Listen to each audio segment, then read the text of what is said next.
جناب عیسیٰ کے زمانے کی بات ہے. وہی گھمنڈ آدمی کو کہاں لے جاتا ہے. ایک کوئی صاحب تھے, آج کے لیے چچا میاں کوئی تھے, بڑے عبادت گزار مومن اللہ والے ہیں.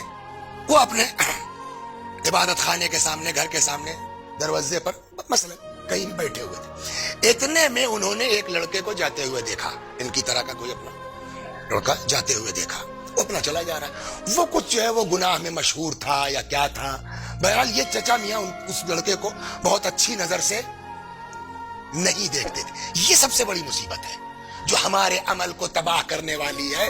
اس میں یہ سب سے بڑی وہ چیز ہے کہ ہم اپنے کو بڑا اللہ والا اور سامنے کو گناہگار سمجھتے ہیں. پتہ نہیں کل کو جب جانچ ہوگی تو کیا حالات نکلیں گے. یہ بہت اہم. صلوات بر محمد و آل محمد. چچا کی نظر پڑ گئی اس لڑکے پر, نوجوان پر. وہ اپنا چلا گیا, اس کو کیا پتا ہے میرے بارے میں کیا سوچ رہے ہیں. تب تک ان کے منہ سے فقرہ نکلا, اللہ کل کو قیامت میں اس لونڈے کے ساتھ مجھ کو محشور مت کرنا, اس کے ساتھ مجھ کو. اس کو کیا پتا, وہ تو اپنا چلا جا رہا ہے, چچا میرے بارے میں کیا کہہ رہے ہیں. اتفاق سے اس لڑکے کا کیس یہ ہوا کہ ادھر سے دیکھا حضرت عیسیٰ آ رہے ہیں, ڈر گیا, ڈر گیا. اور یہ باپ رے باپ, اگر حضرت عیسیٰ نے ٹوک دیا تو میں اسی خدا کی کھاتا ہے, اسی کی نافرمانی کرتا تو بڑی بے عزتی ہو جائے گی. وہیں سے کہتا اللہ خدا آج اپنے نبی کے سامنے میری عزت بچا لے. آپ ہی دیکھیے ہم لوگ کیا, خدا تو اس طرح آبرو بچاتا ہے. ہم کو اگر کچھ پتا چل جائے نا تو جب تک بیان نہیں کر لیں گے دو چار لوگوں سے تب تک بے چینی سی رہتی ہے. یہ کون سا دین ہے, یہ کون سا امامہ آپ پہنے ہوئے وسیع حسن صاحب, یہ کون سی, کیا فائدہ اس ابا قبا سے ہے اگر آپ اپنے کو کنٹرول نہیں کر پا رہے ہیں, کسی کی آبرو محفوظ نہیں کر پا رہے ہیں. خدا آج اپنے نبی کے سامنے میری عزت بچا لے. میں وعدہ کرتا ہوں اب گناہ نہیں کروں گا. چلا گیا. جبریل نازل ہو گئے. اللہ نے تو دونوں کی دعا سنی نا. چچا میاں کی دعا کیا تھی, ان کے ساتھ محشور نہ کرنا. اس کی کیا دعا تھی, آج معاف کر دے اب نہیں کروں گا. جبریل آ گئے حضرت عیسیٰ پر, یا نبی اللہ دونوں کو اطلاع دے دیجیے, ہم نے دونوں کی دعا ایکسپٹ کر لیا. کیا ہوا, اس کو واپس چلیے سمجھاتا ہوں کیا ہوا.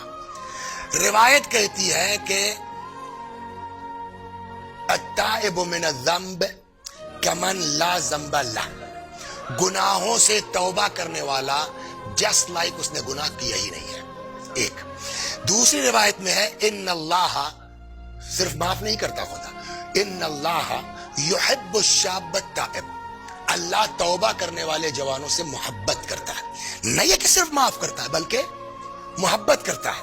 لیکن اچھا ایک جگہ تو عجیب ہے, وہ ہے نا مناجات 15, اس کی پہلی مناجات ہے مناجات التائبین, جس میں امام فرماتے الہی ان کان الندم علی الذنب توبۃ فانی وعزتک من النادمین. خدا اگر گناہوں پر شرمندہ ہونا یہی توبہ ہے, تیری عزت کی قسم ہم شرمندہ ہیں.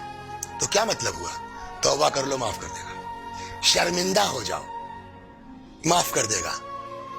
صرف معاف نہیں بلکہ توبہ کرنے والے جوانوں سے محبت کرتا ہے. لیکن وہ جملہ رہے کیا, التائب من الذنب کمن لا ذنب لہ, گناہوں سے توبہ کرنے والا جسٹ لائک اس نے گناہ.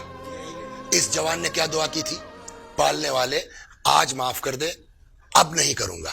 اللہ نے کہا تمہاری دعا ایکسپٹ. نتیجہ کیا نکلا, معاف ہو گیا نا. جب معاف ہو گیا اس کا مطلب گناہگار نہیں ہے, اور جب گناہگار نہیں ہے تو کہاں جائے گا, جنت میں.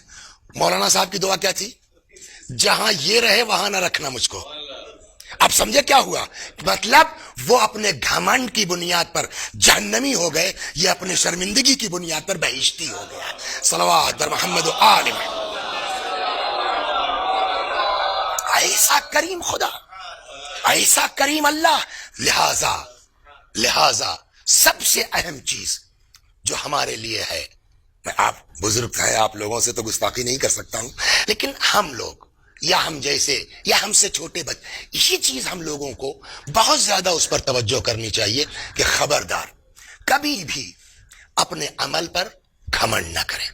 اس لیے کہ قرآن نے کہا ہے نا عمل صالح بجا لاؤ, تو عمل صالح انف نہیں ہے, اس کے ساتھ ساتھ کسی کو شریک مت کرو. شریک کا کیا مطلب؟ ابھی تک تو دکھاوے کی بات تھی نا. ہمارے اندر گھمنڈ، تو اپنے نفس کو ہم نے شریک کر لیا نا. دکھاوا کر کے دوسرے کو شریک کر رہے تھے، لیکن جب اپنی عبادت پر ہم نے گھمنڈ شروع کیا تو دوسرے کو ہم نے خود اپنے کو اللہ کی عبادت میں شریک کر لیا. جبکہ قرآن کیا کہتا ہے؟ وَلَا يُشْرِكْ بِعِبَادَةِ رَبِّهِ أَحَدًا. خبردار